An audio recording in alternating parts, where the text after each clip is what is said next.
Welcome, in front of me is ASUS VivoBook Go, and in this video I will show you how to update and install drivers on this laptop.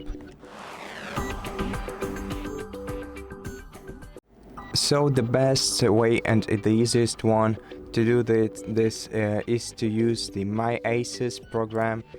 It should be pre-installed on your PC even after you reinstall Windows. It should be on your device. So look it up, MyASUS, and if you can see it, you can open it. If you don't have it, you can look up the Microsoft Store and then open the Microsoft Store and then look for this program in the Microsoft Store.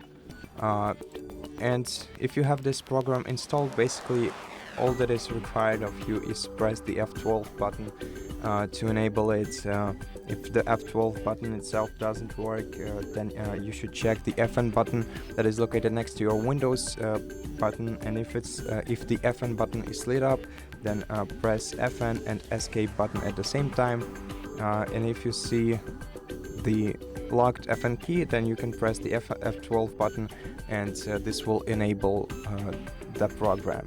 Now in this program you'll first have to sign in or register, so if you haven't done this before, if you didn't do that before, then do it right now.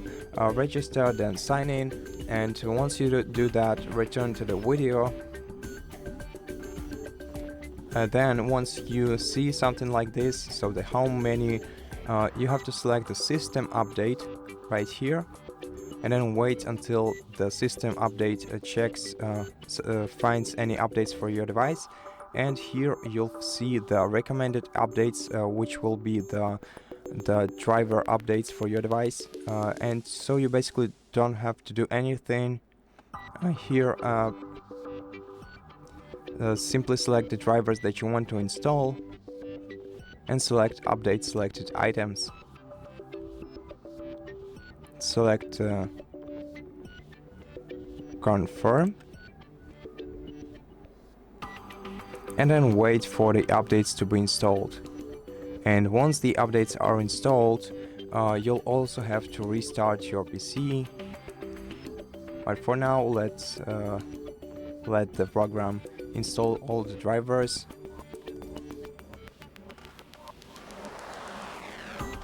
Okay, and right now, as I said, once the updates are complete, you have to click the restart button and wait until your device reboots. And once your device is restarted, everything will be set as needed, and all the drivers will be updated if you selected all drivers, or if you selected some specific ones, they will be updated in this case. So let's wait until the device is restarted. It might take some time after a driver update. And as you can see, that's it. So thank you for watching this video. If you liked it, consider subscribing to our channel, leave us a like and a comment below, and I'll see you in the next one.